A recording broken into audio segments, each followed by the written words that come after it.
How do you foster more connection and psychological safety in the workplace? Sounds like a nice to have, not a gotta have thing. But today's guest says it actually plays a huge role in business success. And when we come back, we'll find out why and how you can tap into this powerful dynamic too. Stay tuned. This is Business Confidential Now with Hannah Hasl-Kelchner, helping you see business issues hiding in plain view that matter to your bottom line. Welcome to Business Confidential Now, the podcast for smart executives, managers, and entrepreneurs looking to improve business performance and their bottom line. I'm your host, Hannah Hasl-Kelchner, and today I've got another interesting guest for you. He's Mike Brcic. He's a community builder and a serial entrepreneur by nature who is passionate about helping entrepreneurs live inspired, more connected lives. And he also has a vibrant Substack channel where he shares tips and resources about human connection. I'm looking forward to learning more about connection creates psychological safety and how we can tap into that knowledge to improve our own businesses. So let's have him join us now. Welcome to Business Confidential Now, Mike. Yeah, thank you so much. I'm thrilled to be here. I'm glad to have you. You've written a lot and researched also a lot about the role of human connection, and you've traveled extensively around the world, which is really fascinating. Tell us more about what you've learned about human connection in the course of those travels. Well, so through my work with Wayfinders, I host events in some of the most far-flung, remote places around the planet. These events, retreats for entrepreneurs, personal development opportunities, and I've been blessed to spend time with monks in Bhutan and hunters in Greenland and the nomads of Western Mongolia and people from, such varied cultures and various interpretations of the human experience. And one thing that is common to every culture is just this core desire for connection. And if we look through thousands and thousands of years of human history, our brains evolved in this way to just be wired for connection, and our neurochemistry is wired for connection. If you were to go back, 100,000 years to some of our earliest ancestors, if you weren't part of the tribe, if you weren't connected to the tribe, if you were on your own, you generally did not survive. You wouldn't survive for very long. And so we learned to rely on each other. We developed language to rely on each other. We developed neurochemicals that get released when we feel connected with other people. And all of these things serve a purpose, which is to keep us connected together. And that to this day, even though we've created these contexts where you could live, I could sit in my house I could easily sit in my house and not leave for a month. I can get everything ordered to my door. Everything I need could just be brought to me, and I could live in an entirely solitary existence. And even though we've created that context, our brains still need that human connection. Otherwise, things run amok and we feel depressed, we feel stressed, we feel isolated, we feel lonely. And that's just still a core human need that we have not outgrown, despite our efforts to create a society that denies that fact. And so, my role is to create more connection in the world. And I just love doing that work. It's very satisfying. I couldn't agree with you more. Well, I'm curious in your, travels and in the research and writing that you've done, what you think people misunderstand the most about psychological safety. I think what people maybe misunderstand the most is that very point about dissent. And I think what people misunderstand is they see conflict as something that is to be avoided. And I've coached a number of CEOs and company owners, and often when they have, and I've seen it happen time and time again, often when they have these quote unquote toxic workplaces or toxic work cultures, it is because they are very conflict avoidant. They don't have the tools or they don't have the culture for expressing dissent or handling conflict. And what happens is you have this passive aggression that is just kind of lying under the surface and nobody can really say what they mean because it just feels unsafe to do so.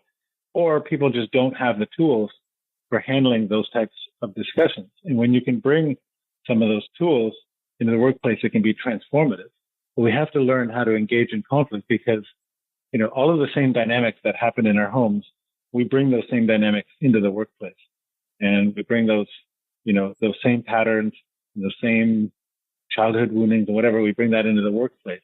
And if we don't learn how to do this better, you just end up with a workplace that's just really not a pleasant place to be in. I couldn't agree with you more.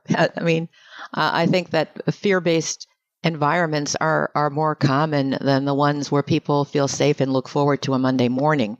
But with that in mind, with wanting to improve the situation, how can a leader start? Because I would imagine that as an organization grows and they scale, if there aren't good resources or conflict management skills, that it just compounds and it gets worse and worse as the organization gets bigger and bigger. So for the entrepreneurs that are listening, what steps would you recommend they take to put in place now at their early stages to help promote psychological safety in their organizations? Yeah, great question. I'll share two things with you. It's actually not that hard, this idea of creating psychological safety. What I've found, both with the people that I've coached through my events, when I take people to a bunch of strangers to Mongolia or something like that, one of the most powerful vehicles for creating that sense, the precursor to psychological safety is connection.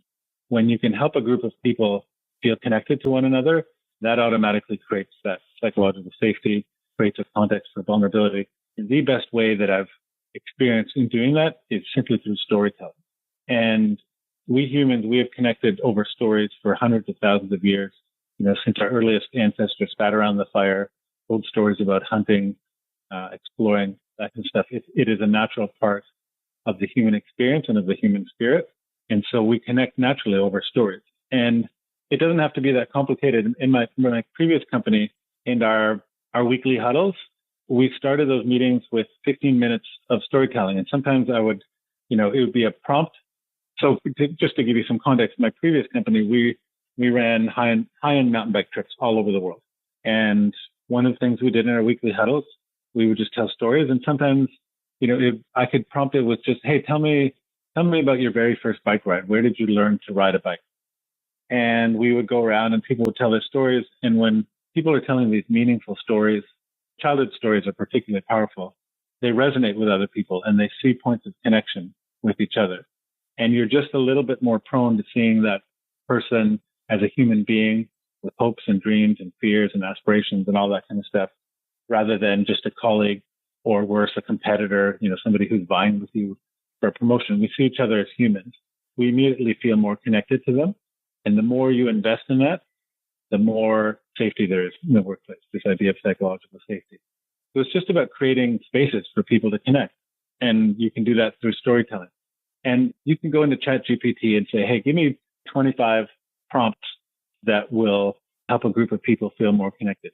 It'll produce, 25 amazing prompts for you, or questions, or whatever you want to start with. The other thing I wanted to mention, and, you talked about like somebody starting a company. This is equally applicable to a company that's been around for years. Maybe the workplace has gotten a little bit heated or toxic. There isn't that safety. You can still bring these things there. And it's amazing to see people who have, maybe not communicated well or not connected. And just through the simple act of storytelling, seeing them for the first time, seeing each other as human beings, understanding each other's stories, and knowing a little bit more about each other. That can have a transformative effect. The second thing I would share with you is a framework of communication.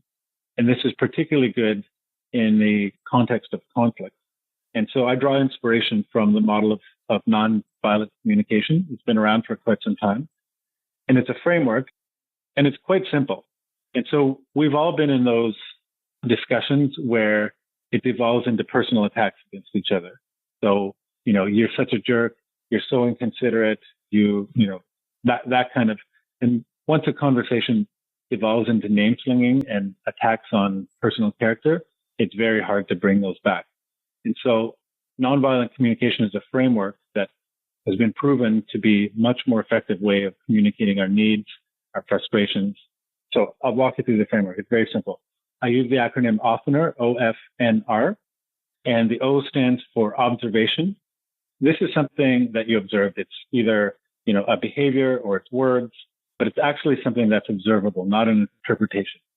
So it could start out when you said X, and X has to be, actual verbatim what the person said, give or take, not your interpretation. If you interpret it, it comes out very differently. So it has to be something that you could observe. I kind of think of it as like you could film it with a video camera. You can describe an actual action, not when you were disrespectful to me, right? That's an interpretation. We're talking about an observation. The next part is feelings. what are your personal feelings about it? Well, when you said X, I felt quite sad, for instance. Sad, angry, frustrated, those are feelings. And that's where we have to be careful about the feel like. The feel like is actually, once we're getting again into their subjectivity and interpretation. When you said X, I feel like this.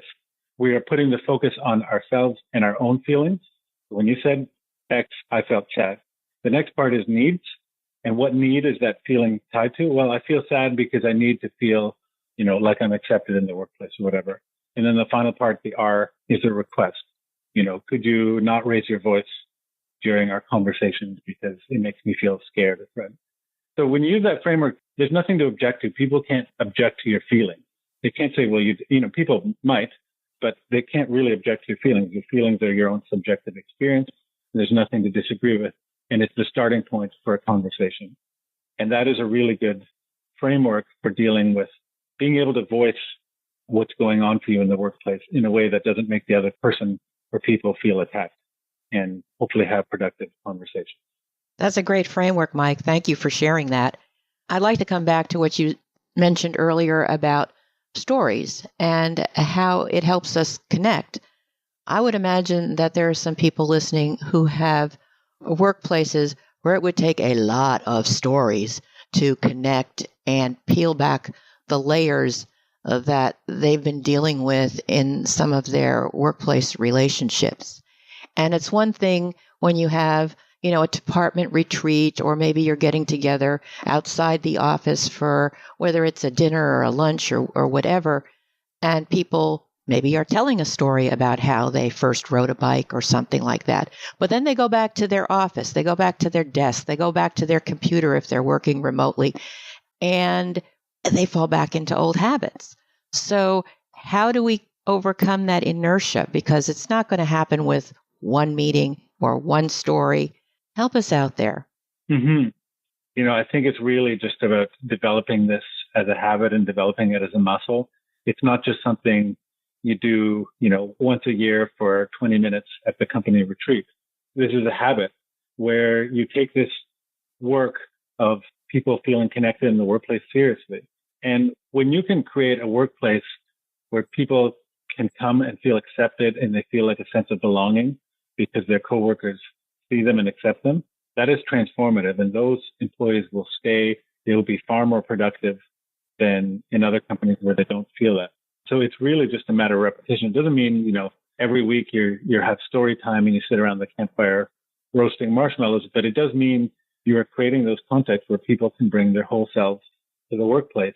And as a leader, for the managers, it's really about repeatedly calling out when that sense of safety is compromised. If you're having a meeting and then you're seeing somebody who's, resorting to a personal attack, that's a huge drag on psychological safety. Whoever is being attacked is going to be just a little bit less prone to voicing their opinion, to bringing themselves to that next meeting. So it's your job as a leader or a manager to be able to call that and to do that in a gentle and supportive way, and not resorting to attacking yourself, but it's just creating that culture. And again, just repeating, and with our weekly huddle, we did that storytelling time every week, and the content changed every week, but there's a context where we connected with each other as human beings before we got into the work stuff, and we got to know each other as human beings. And when I had my weekly one-on-ones with my core team, these one-on-ones were half an hour per team member. For the last 5 years of that company, we were working fully remotely. I would usually take them walking. I would invite the other person to do the same. Kind of just puts you in a better frame of mind for that type of discussion. And at least half of that meeting would just be me and the other person connecting as human beings. Like, hey, tell me what's important in your life. What's going on? What are you struggling with? That kind of stuff. And I brought my curiosity, and I wanted them to feel like they were being listened to, that they were being heard, that I wanted to know about them. And then the other 10, 15 minutes, we would talk about, specifics around their job or whatever. But I actually always felt that first half of the meeting was far more important than the second half. The other stuff we could, generally deal with over Slack or whatnot, but the connection, it's pretty hard to do that over channel, a Slack channel. So it's just a muscle of just keep repeating that and keeping that in mind, and keeping in mind that it's valuable. the research shows it's the most valuable thing you can do in the workplace. That's all great. And I hate to be skeptical, but what if the leader is the one that's being toxic? I mean, you set a great example for your team in being able to create that safe space. But what if the leader's ego is getting in the way, that they feel threatened by a particular team member, or they don't have time for that person on the team? How do you overcome that ego? Well, I guess I would have two answers. If you have a team member or a leader who is bringing that toxicity in the workplace and not providing the type of leadership you need for that sense of connection, safety in the workplace, one, you need to give them an opportunity. Those leaders will have their own leaders. You need to give them an opportunity to step up, and you need to be able to express to them. You need to give them additional opportunities for training. And then you will still have people who are meeting that with resistance, and you have to let those people go. You have to let them go quickly, because if they're unwilling to change, they will take down your company, or they will take down your division, whatever that may be. And unfortunately, I learned the hard way the cost of keeping people on too long, because I wasn't ready to handle that level of conflict of dealing with people. And I left people on board for far too long, who just spread that toxicity throughout the company. And then when I finally grew as a leader and learned that part of my job as leader is in creating the conditions that help thriving in the workplace, part of that job of supporting thriving is getting rid of elements that aren't supporting the thriving. And I remember the first time I had to fire somebody, I was sick about it for days leading up to it. I knew I had to do it, but I just couldn't bring myself to do it. And I was just sick for days until I finally decided I had to do it.